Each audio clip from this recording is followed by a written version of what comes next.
took 4 damn days to travel across England. She'd been born at the tail end of the 20th century.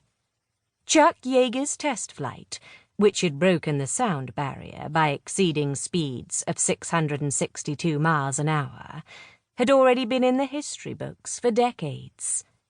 By the time she graduated Princeton to become a special agent at the FBI, that milestone had looked positively antiquated compared to the military jets that routinely push speeds above Mach 3, 2,280 miles an hour.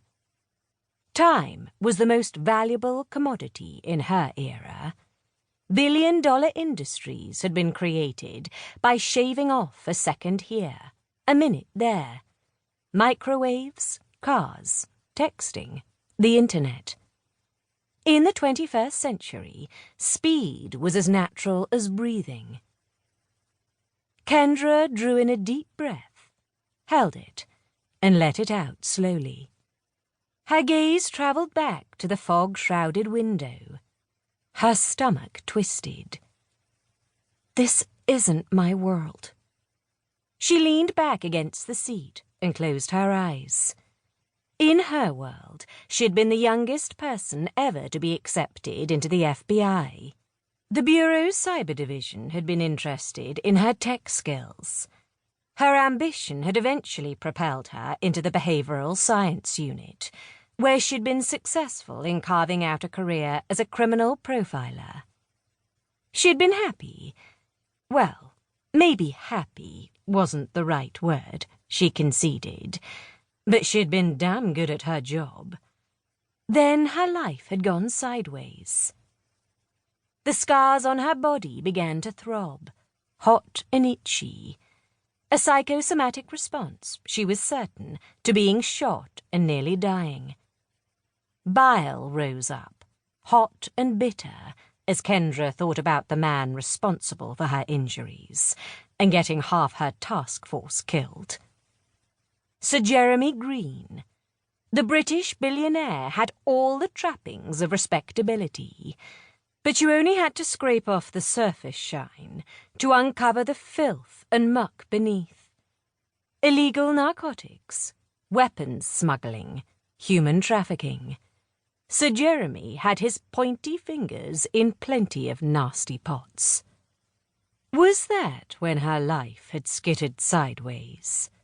At the time, she only knew that she couldn't accept the deal that the government had made with Sir Jeremy, allowing him to keep his freedom and luxurious lifestyle as long as he fed them valuable intel against his viler associates. Such deals were done. Kendra wasn't naive. And if her own team members hadn't been casualties in the mission to capture the arsehole, would she have looked the other way, gone on with her life? God help her. She didn't know. But hindsight wouldn't change a damn thing. She hadn't looked the other way. She'd made plans to take Sir Jeremy out. An eye for an eye was too Old Testament for her. She preferred to think of it as justice. She'd planned it so well, so meticulously, but how could she have known that Sir Jeremy's criminal associates had become suspicious of him, had hired an assassin to put a hole in the bastard's chest?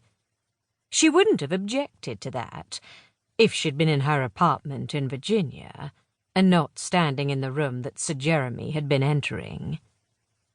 Even now, more than 2 months later, she could feel the jittery zing of adrenaline coursing through her bloodstream.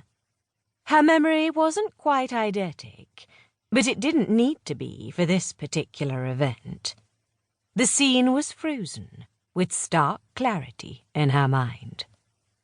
She could still hear the impatient snap in Sir Jeremy's voice outside in the hallway, still see him as the door swung open. The sheen of silvery hair, the patrician profile. He'd been wearing a 19th century costume, like everyone who was attending the costume ball at Aldridge Castle.